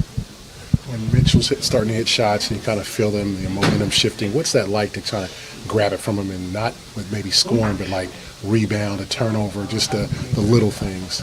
Yeah, it's all about making sure we don't turn the ball over, get back on defense, limit them to one shot, try not to give up any more and ones and things like that. It's the NBA. They're going to go on a run. got the best home record. So expect that to happen, and just be ready to answer the call. Was this any kind of statement? Statement win? No. Just another day of work. Well, how are you seeing the floor right now? 2 straight games before coming into tonight with double-digit assists, and then tonight as well. A strong assist game. Yeah, just out there making plays. You know, these guys trust me to have the ball in my hand, and just through reps and repetition and through seeing all types of defenses, you know, blitzing a double team or hitting on ISOs, they trust me to make the right play. And, you know, it just opens the game up. Right? I hitting guys, and even if I don't get the assist, the hockey assist, and you know we start spraying it out and hitting threes and getting layups, you know, then the defense got to make a decision. But just don't get bored with making the right play over and over again. So what's Thursday like for you? Obviously, you've seen a lot of teammates come and go over the years, trades and all that. Like, what is that day like? You know, just kind of following everything that's going on and just kind of, you know, potential changes that could happen. You know, it's a weird day for sure. It's a lot of, you know, just uncertainty around the league. This really shows the business of basketball. And, you know, expect the unexpected. You know, it's all you can do. Play the Mavs that night, the new look Mavs. Any idea what AD and Kyrie are going to look like together? I don't know. It's going to be probably first for everybody to see. Obviously, you know what Kyrie can do and what AD can do, and 2 high IQ basketball players. I'm saying that they'll figure it out in no time whenever, you know, they do play together. Thanks, Jason. Right there. Wah, wah. All right. Whoops. I don't want that again. All right. Hopefully you guys snap out of it. Wake up, everybody. We're back. Sherrod. I was in a trance. I was in a trance there. They don't have me. That was low key Tatum after a you know, a Celtics win. You know, and then that's about as excited as you'll see Tatum, I would say, for the most part. What stood out to you in that interview, Bobby? There was one thing that you said you were specifically The 1 seed thing. I'm interested in that because not to do the 2023 thing all over again, but remember that year it was like, but that year was a little different because they said we're going for the 1 seed, and then they got killed in that game, get down the stretch, and then they were like the 1 seed doesn't matter. So we didn't see the flip this year that happened that year. So it is a little different, but they're not putting in an importance on it, and that doesn't mean they won't get it. That doesn't mean that they can't get it. But I'd be going for it. You're close enough. You know, 4.5 games. Why not make that a goal? Yeah. Okay, but why? Get an easy path again. The thing was, everyone said, easiest path ever. If it's about the path, the 1 sure. seed. I mean, yeah. So it's what, to try to avoid the Knicks, basically? Yeah. So you'd have Cavs Knicks round 2 instead of Celtics Knicks, And which I do want Celtics Knicks. And who's that 4 seed looking like? Bucks, probably. Bucks. Okay. Pacers. So that's you in that second round. Bucks, Pacers. Magic can't make a run. Magic are really struggling right now, and their fans are starting to freak out. Yep. Yeah, they're in playing mode. We have some other last in offense. What's that? Yeah, KP's always worth listening to. Well, before we do, wow, Orlando's 29th in offense, Jimmy. Mm-hmm. Yeah. What did you think? I mean, we just heard from Tatum, but what did you guys think of Tatum's performance tonight? Obviously, got off to a rocky start shooting, but I thought, you know, overall, you know, he was able to pretty much do what Tatum does, you know, give the game what it needs when it needs it. So he gets kind of hot in that second quarter. And in that fourth quarter, I thought he just made some really good passes and he was feeding Derek White at points. I think it was the second quarter. Yeah, it was the end of the second quarter. He had that unbelievable pass to Al Horford, right at towards the end of that second quarter there. You know, Noah was just a classic Tatum performance tonight. I mean, not point totals. Again, we're gonna play the Brownie Award in a little bit because it's one of those games where everybody kind of contributed. So it'll be interesting to see everyone's answers. But you know, what do you think of Tatum's performance though? Yeah, I thought it was one of those games where actually, like, when I looked at the box score for the first time, I was surprised that it didn't reflect a whole lot, because I did feel like he was kind of dominating the game with his passing, and he just looked so comfortable getting blitzed, and just watching other stars. It's one of the areas where I feel like he has just a big advantage over a lot of the other great scorers in this league, is that he just welcomes it and he makes the right pass, and he doesn't seem to get agitated. He doesn't get sped up. It's really one of the places where you can really see his growth over the last few seasons. And his shot obviously was there. Third quarter was the quarter that both him and Porzingis finally got some rhythm. They each went for 11 in that period, and that was huge because they actually extended their lead from 10 at the half to 12 going into the fourth, and it didn't feel like they were extending it because the Cavs were kind of building a lot of momentum, and so those two guys being able to find some rhythm in a game where they really didn't have it was super important. But it was one of those games where, like, Jalen was the guy in the first quarter, Porzingis and Tatum got some rhythm in the third, Derek was in the fourth, and so I felt like Tatum had a good control over this game. He came up with a really good steal at the end of the game.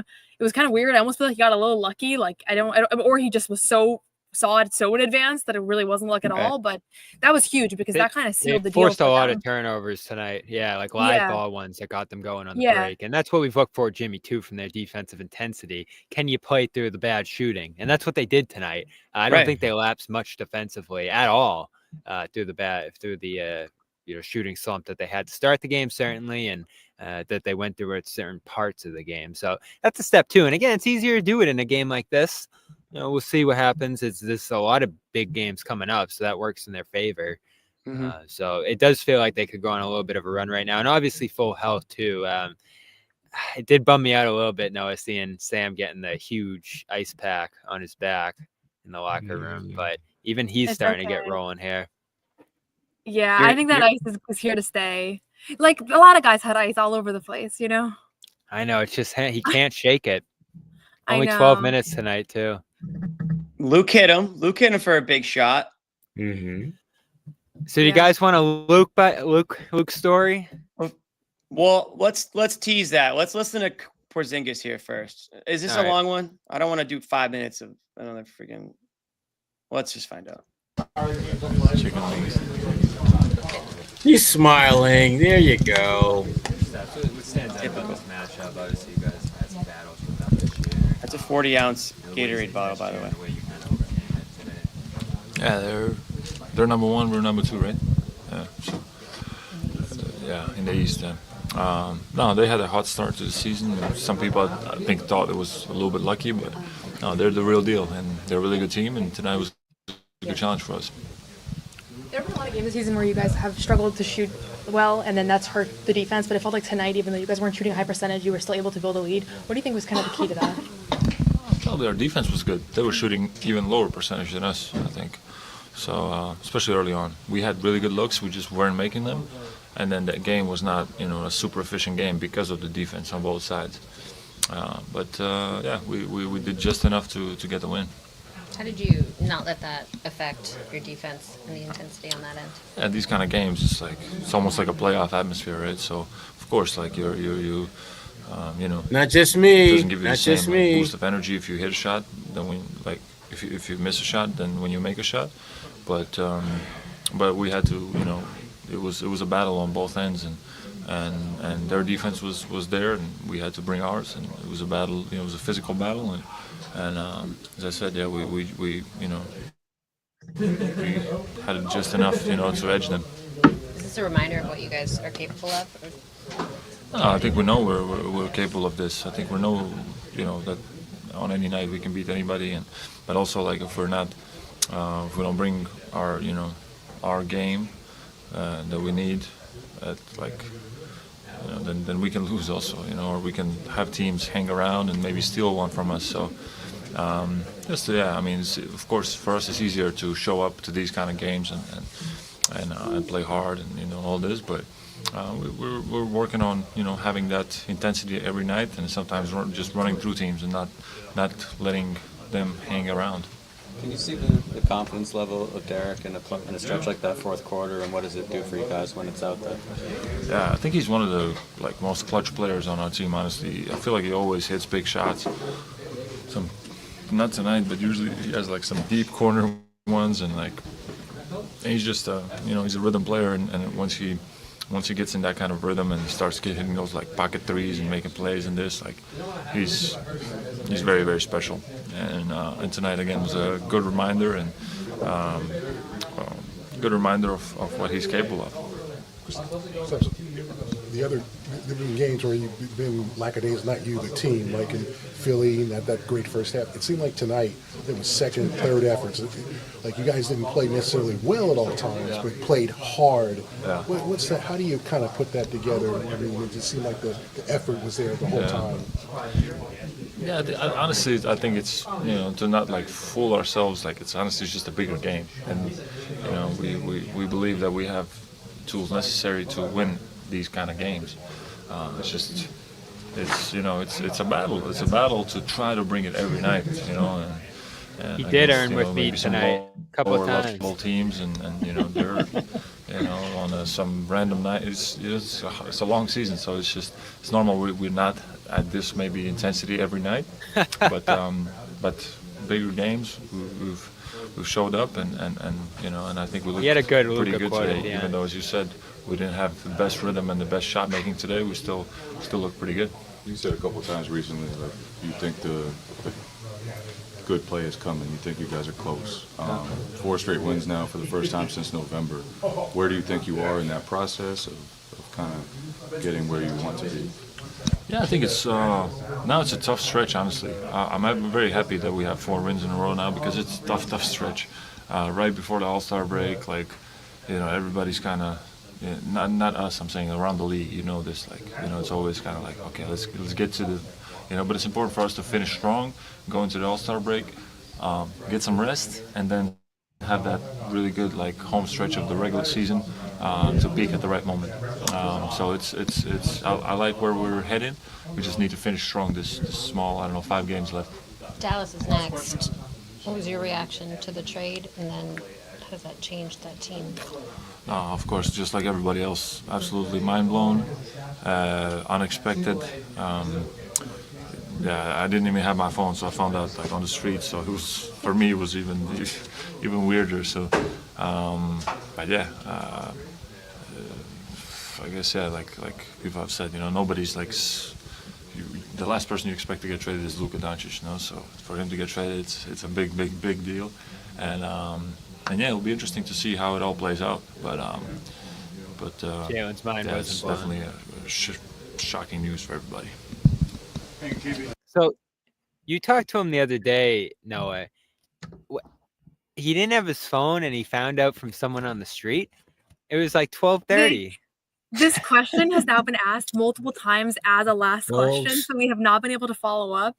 He was walking around the streets of Philadelphia. His phone was broken.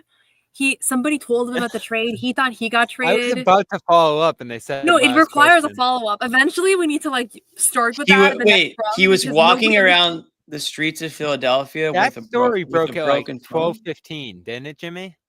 Yeah, it was. Yeah, it was at 12:12. Yeah.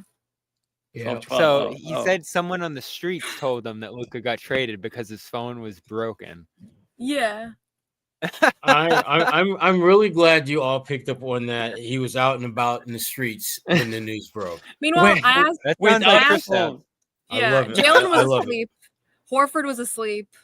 We were getting asleep. Yeah. Yeah, Jalen was asleep too. First thing he said, he was like, "I woke up this morning." Horford had his brother break it to him. How do you have your that's so old fashioned, And Kristaps was traipsing the streets of Philly at 1 a.m. maybe it was the next morning he didn't have his phone, and that's when he found out. Maybe who knows? Oh, right? okay. We don't know for sure. What happened to his phone? I was like, I need follow-ups here. I couldn't believe we got to the same point of the story You're that right, we got Jimmy. to last time. He might have woken up without his phone and then went out to get coffee or something, and someone told him. That's true. Yeah, I mean, when you you're didn't say what time Porzingis, it was. I don't know. Porzingis, you don't need a phone, man. You just kind of figure it out, right? He said his phone was broken originally. Right. Yeah, we've all been there. I don't know. Oh, okay. You want the Luke nugget, Jimmy? Not really, but let's get it. So he was out there, and I he was out. He was out. Yeah, when the trade went down. Start from the beginning. No. Yeah. He was with the Celtics in New Orleans for the first game of the trip. Flew out to California after the game on the off day, I think drove an hour or two to his sister's wedding. Nicole is a good friend of the show here. Tore up the dance floor and then jumped on an 11 p.m. Flight from California to Philly to rejoin the Celtics. So just, took JetBlue or something. I don't know what it was, but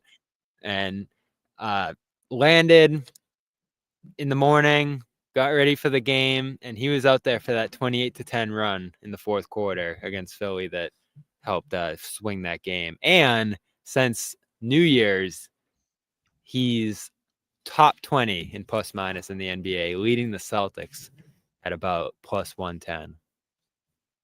Bobby exclusive. Wow, that's a weekend with Luke, right? Where were you like following him around doing like a running diaries? How'd you know all this? I saw the videos on yeah, I was gonna say I know. Yeah, dance floor. Yeah, you've got the whole family on Instagram, right? Like you've got the whole thing. Yeah. Well, hey, good on Luke for being able to do all that. I'm glad that the Celtics allowed him to go. He's been awesome. Experience his sister's wedding. That's nice of them to do, and good that he wasn't hungover for the game, is what you're trying to say.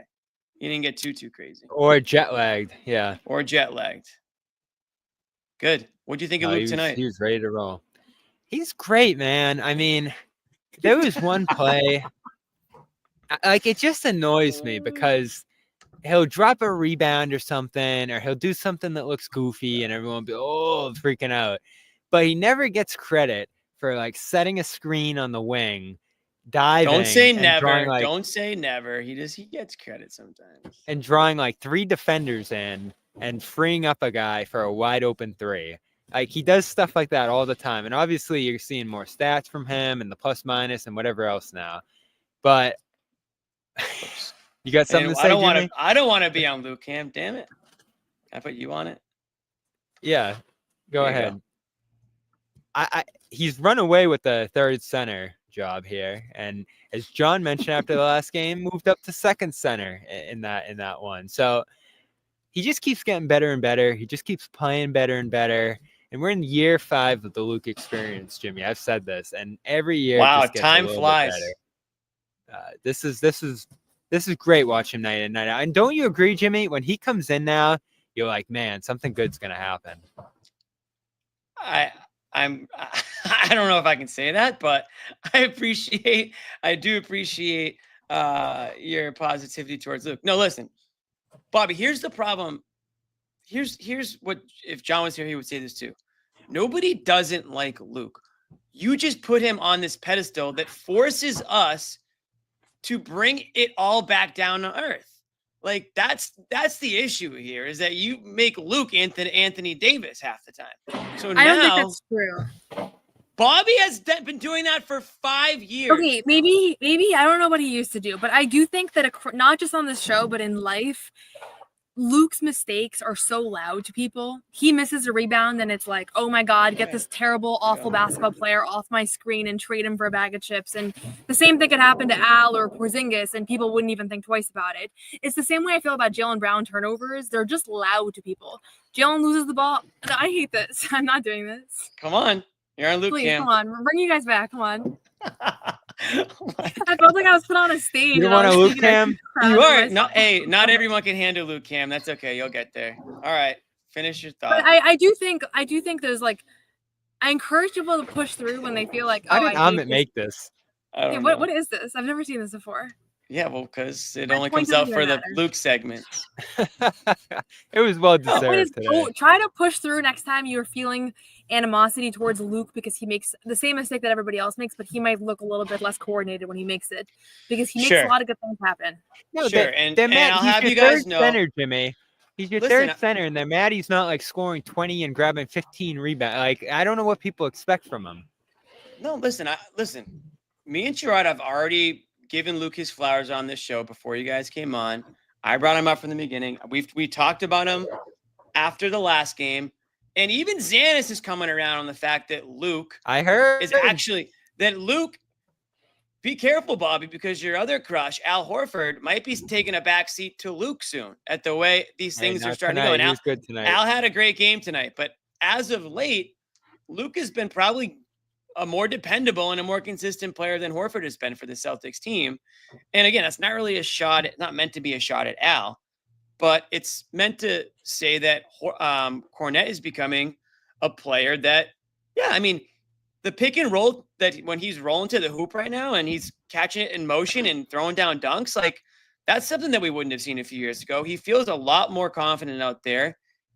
He's a heady player. Again, he had I thought he made a perfect pass to Hauser tonight. Gave it to him right exactly where Hauser wanted it to get the quick shot up. Hauser's only points of the game. He's a great passer. Yeah. He just gets the ball moving. I think Luke's doing a lot of great things for the Celtics team right now. I think the problem is, and I already said it, is we sometimes have to just bring you back down to earth when it comes to Luke. And that's too bad because I agree with both of you. Rising. I agree with both. There you go. To be fair, though, Bobby called Luke when he was on a two-way. Like you started liking his game at that point. So how could you? How could you not be running? Right. So it's like he's running. He was so premature on this take. Like I got to give him his flowers here because nobody would have thought that at this point Luke would be as impactful as he's been. And so I almost feel like it's one of those things where you just can't help yourself. But it's like it's kind of fair. Who's a bigger story this week, Luke or Luka? It's like okay. So I wish I wasn't defending you. In your world, Bobby, that's an easy one. But never mind. Yeah, it's Luka Kornet on this team. Is really who it might as well be when it comes to Bobby. But no, I understand your point that Bobby was early on the Luke stuff, but he's also he was also delusional on the Luke stuff too at the time. And it if Jaden Springer wins Defensive Player of the Year, I wouldn't have anything else to my personality except for that. You know what I mean? Okay, but if Pritchard wins MVP, if Pritchard wins, or Pritchard was an All-Star, yeah, if Pritchard's an All-Star in 4 years, are you going to take credit for that? Yes, absolutely. Well, then there you go. Then that explains how you guys. So that's kind of what we're seeing here right now. Yeah. Okay. Cool. Yeah. Then Wemby. I think Wemby's going to be an MVP someday too. No, that's you're a Wemby guy. Yeah, I think I'm a Wemby guy. Jimmy was first on Wemby. Yeah, I was first. Well, we're talking about all these guys. Why don't we play?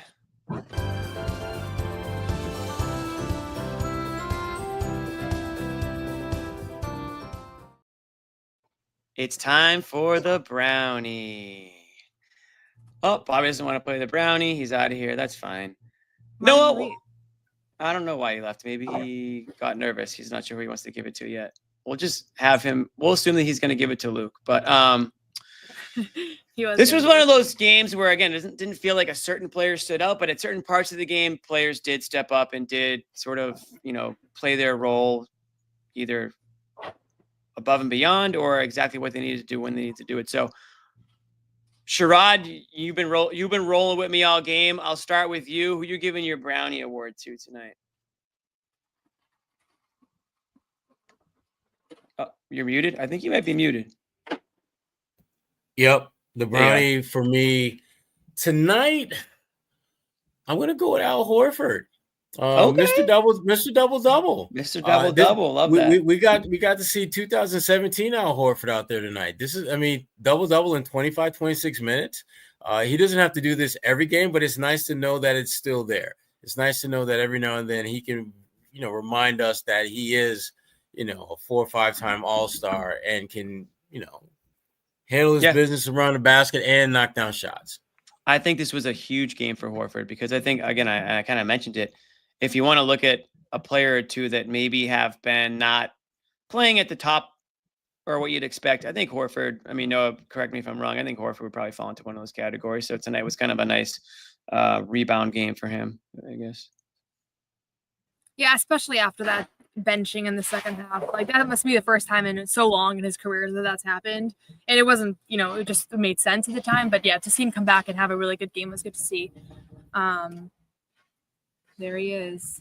Bobby's back. You couldn't skip the brownie. All right, Noah, who do you got? For me, it's going to be Derek White. I know it's not super underrated, but this was just a huge performance by him. I don't know that they win this game if he doesn't go on that little heater because it was a 5-point game. All the momentum was on Cleveland's side. The place was going crazy, and he just iced it. And it's not just that. He had 2 steals, a block. Like, he's doing it on both ends. But just to see him have that kind of quintessential fourth quarter streak that he's had so many times over the last few years. Was really good to see. And it makes this team, it goes from being a really good team to the best team. When he's like that, they are the best team.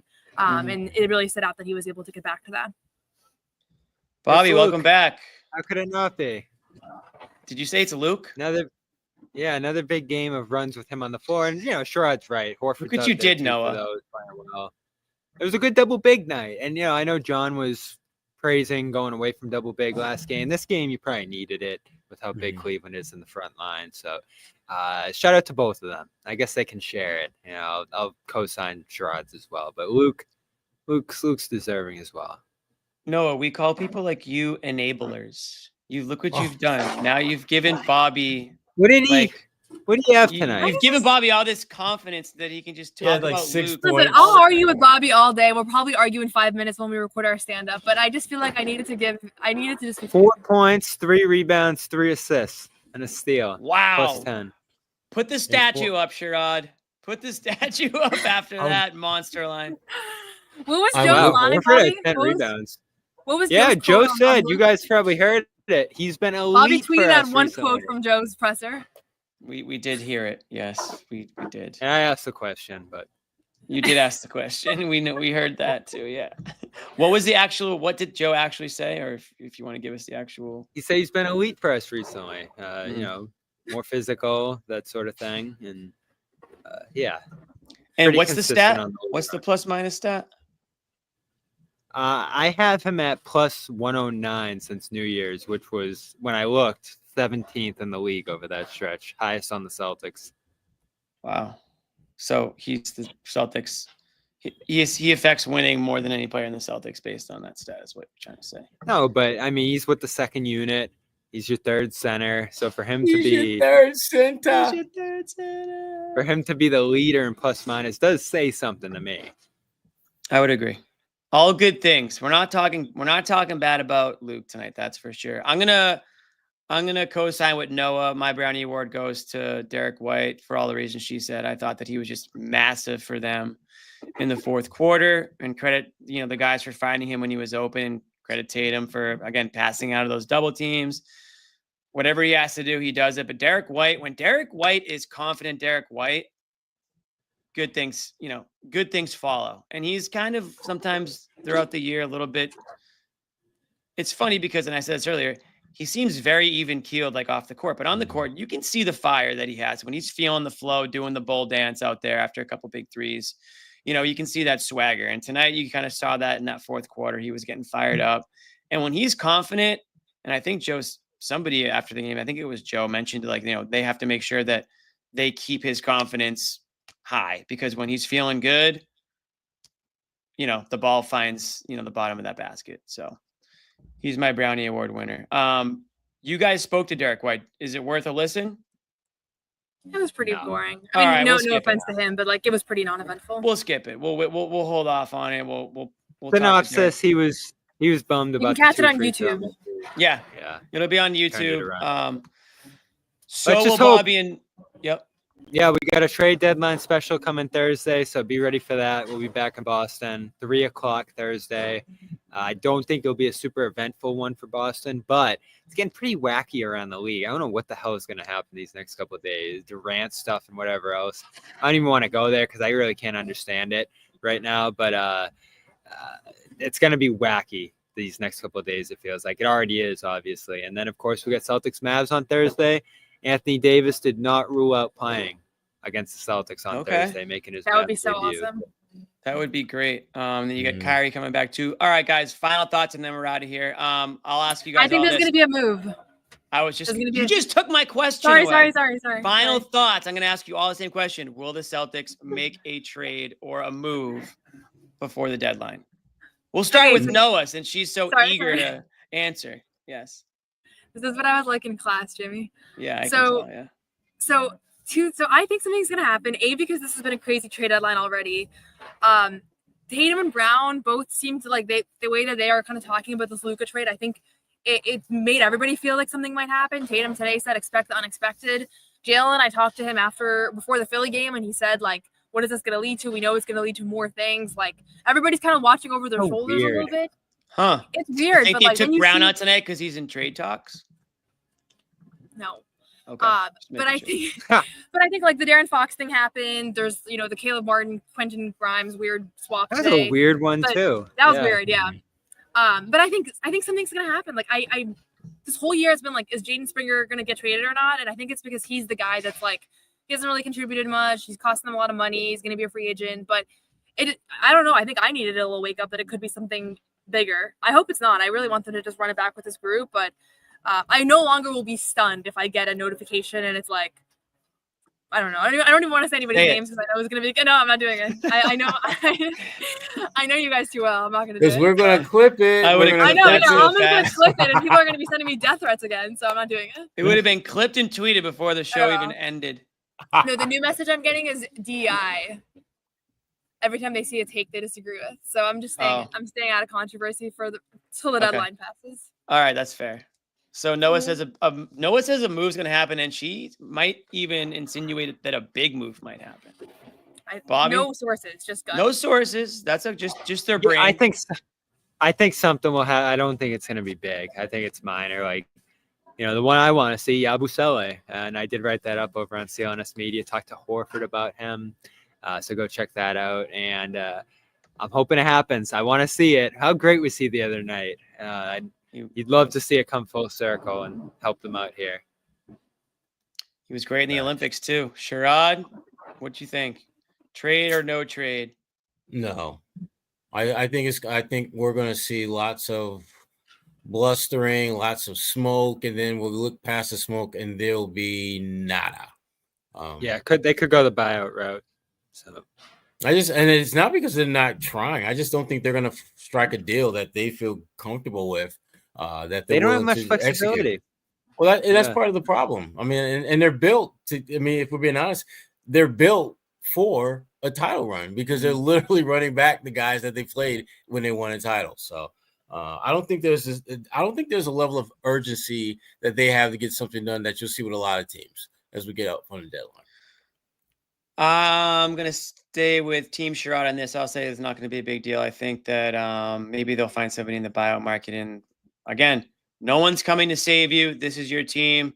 They showed tonight that, even without a good shooting night, they can beat the best that's the NBA has to offer. So I think this is the team they roll with. So that's it for us. For Sherrod, Noah, and Bob. What? I just said I hope you guys are right. Okay. I don't want a big trade. You don't want a big trade, but you kind of just like I just have a feeling. You kind of put it into the universe. So like now that energy is kind of floating around there. But that's okay. Oh God. That's okay. It is what it is. Energy shift. We'll shift it back. We'll shift it back. Bobby and Noah are gonna do something cool. We don't know what. They'll be filming something after the game. So check out the CLNS YouTube page. And then we have the trade deadline special, I believe, right, Bobby? Yeah, it'll probably be around 3:00. Trade deadline special around 3:00. Yeah. Regardless of a trade, I think if anything happens across the league, I'm sure we'll have somebody on talking about that. And then it's Celtics Mavs. So here we go. Fun times, exciting times to be a Celtics fan, an NBA fan. Signing off. Celtics defeat the Cavaliers in Cleveland, 112-105. Sherrod, Noah, Bobby, thanks. Everybody watching at home and listening. Appreciate you guys, and we will see you Thursday. Amit, hit me with the outro, except it's me. I'm going to hit myself with the outro. No one's sneaking a vegan brownie by me, I'll tell you that. Okay, you know what, John? We're going to do it. You have to feel that way too, Bobby. I have to feel that way. Yeah. Let's fight out over and make Luke your first center. Bobby, we gave you Luke hour early. We're not going to end this on a damn conversation about Luke